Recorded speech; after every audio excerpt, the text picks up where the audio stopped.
Hello and welcome to this video for Chemistry 20. In this video, we're going to start the stoichiometry unit, looking at mole ratios. Now, before we get into that, we just need to do a brief review of reaction types because the first step in all of your stoichiometric calculations are going to be to write a balanced reaction. So here's a review of your 5 reaction types. You have hydrocarbon combustion, which is a hydrocarbon, so a carbon-hydrogen compound, so many carbons, so many hydrogens. It can be any carbon hydrogens. It can even have oxygen with it. It's burning or combusting.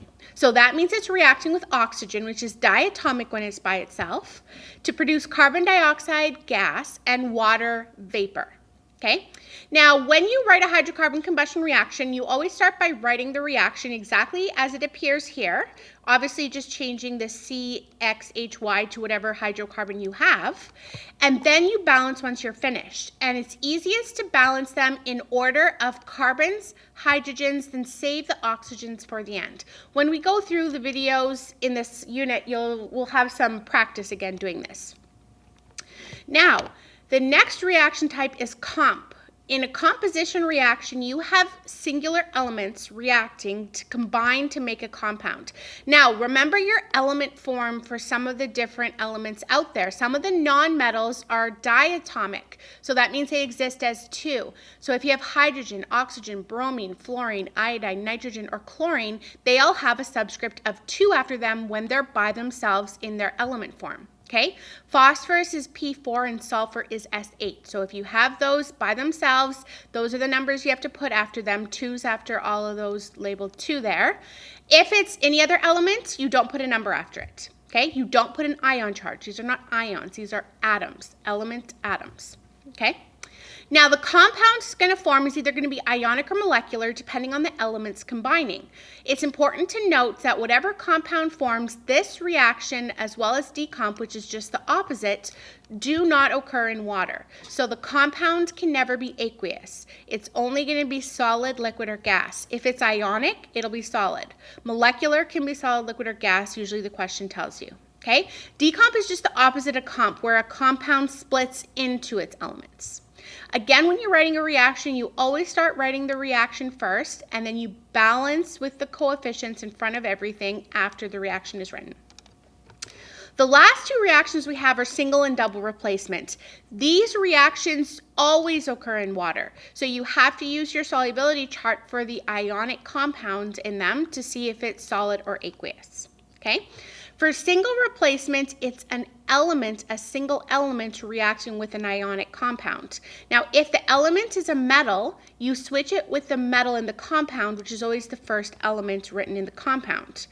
If, however, the element by itself is a nonmetal, you switch with the second element in the compound because that's the nonmetal. So either it's a metal and it switches with the metal, or it's a nonmetal and it switches with the nonmetal. Okay, and then double replacement is always 2 ionic compounds. You just switch the metals and get your products. Make sure you always include states, very important, because sometimes a question will ask you, what is the mass of the precipitate? The precipitate is a solid compound that's being formed, so you have to know which compound is solid. And then always balance. The balancing coefficients are key in this unit because balancing coefficients are how we do stoichiometry. Okay, so let's get into mole ratios. So stoichiometry, again, the whole premise of stoichiometry is you're finding relative quantities of reactants and products in a chemical reaction.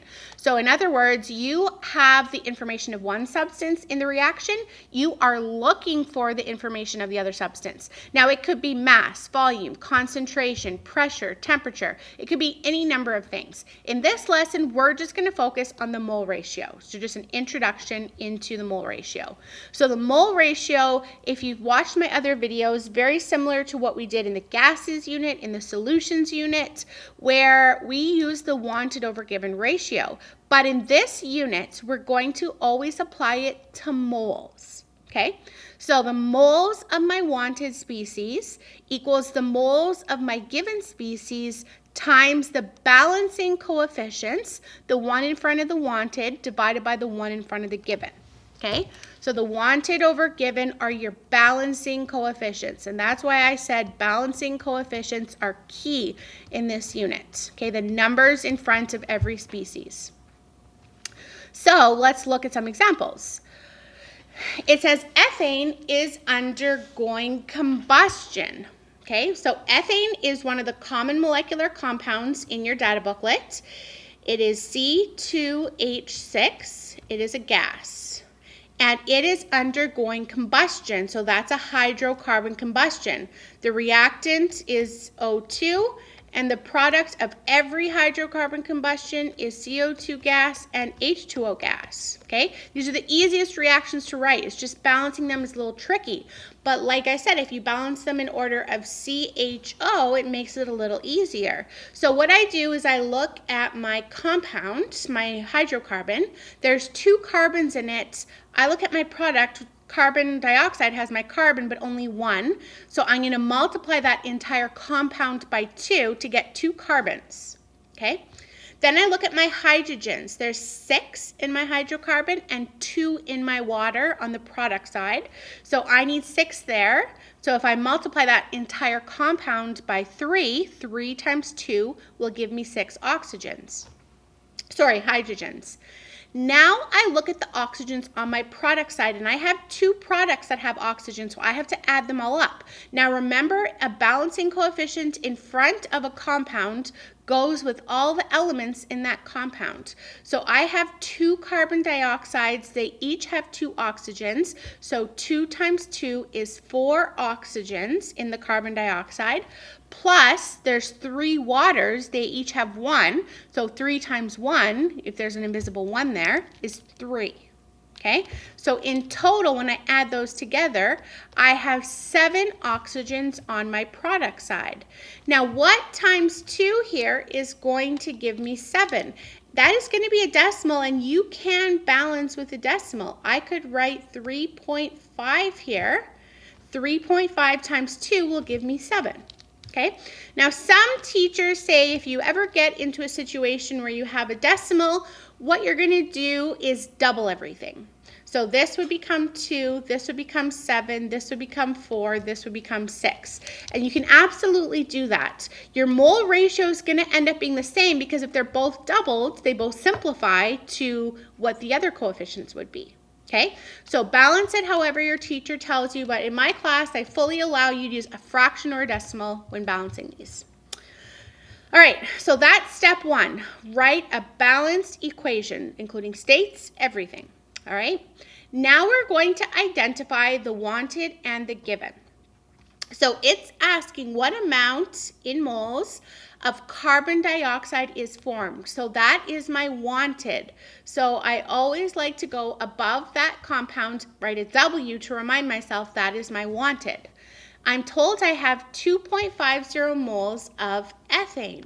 Ethane is therefore my given, so I go above that and write a G. And to make this a little neater, I usually write the information about each species underneath it, like the reaction is like the heading of a chart. That should be 2.5 moles. Okay, so the moles of my given, which is my ethane, is 2.50 moles. Now I need to find the moles of my wanted, which is the carbon dioxide. So moles of my wanted equals moles of my given times the balancing coefficients, wanted over given. So the moles of my given was 2.50 moles. I'm going to multiply that. In front of my wanted, there's a 2. In front of my given, there's a 1. So I'm going to multiply it by 2 over 1. So the moles of my wanted is going to be 5.00 moles. All right? And that is kind of a shortcut way. I know some teachers use dimensional analysis to do this, but this is a shortcut way that I like to use. I find it a little easier for students to understand for finding the moles of one substance by being given the moles of another. So your mole ratio wanted over given. Okay, let's look at another example. Same question actually, same reaction. We are just going to deal with different wanted and given. So back to that same reaction. I had 1 mole of methane, and that's what balancing coefficients mean, by the way. They mean moles. I have 3.5 moles of oxygen, and I was producing 2 moles of carbon dioxide and 3 moles of water vapor. Okay? So it's saying what amount in moles of oxygen is required. So oxygen is now my wanted, and it says I'm given or reacting 10.2 moles of my ethane. Ethane isn't always going to be your given. Any of the substances can be your given, and any of the substances can be your wanted. Okay? The other substances don't matter. You're always just dealing with 2. So the moles of my wanted are going to be the moles of my given times wanted over given. In front of my wanted, there's a 3.5, that balancing coefficient. In front of my given, there's a 1. Okay? So if I do that calculation, I'm going to need my calculator for this one. 10.2 times 3.5 over 1 gives me 35.7 moles. Okay? Pretty straightforward. Once you get the hang of identifying your wanted and given, using the mole ratio wanted over given, they're pretty quick, easy calculations to do. Okay? Last example. I have, again, my same reaction. We have C2H6 gas reacting with 3.5 moles of O2 gas. We are producing 2 moles of carbon dioxide, which is a gas, and 3 moles of water vapor. Okay, this one is saying what amount in moles of water is formed. So this time my wanted is the water. It's telling me I have 100 millimoles of carbon dioxide. So carbon dioxide is my given. Now I need to convert that into moles. You have a subscript of milli in front of it. If you look at the SI prefix chart on your data booklet, it tells you that a milli is equivalent to 10 to the power of -3. So you're going to multiply by that, and that's going to give you moles. Okay? Now, it's the same as milli in milliliter. So you could also say to yourself, well, I'm just going to divide by 1,000, which is the same thing. Okay? So the moles of my given is 0.1. I need to keep my same sig digs, so if there's 3 digits, I need 3 digits there because leading zeros don't count. So now to find the moles of my wanted, I take that value and multiply, sorry, my pen sometimes makes these funny lines, wanted over given. So in front of my wanted, there's a balancing coefficient of 3. In front of my given, there's a balancing coefficient of 2. So 0.1 times 3 divided by 2 gives us an answer of 0.15, and I have to have a 0 to the end of that to have 3 sig digs. I didn't really talk about sig digs in the other questions, but you are looking at the total digits that are given in the question. That's how many total digits you need in your answer. Okay? Leading zeros, remember, don't count. So there's the 3 sig digs. So that's it. That's an introduction into stoichiometry and mole ratios. In the next video, we're going to start applying it, what we call the gravimetric stoichiometry, which involves masses.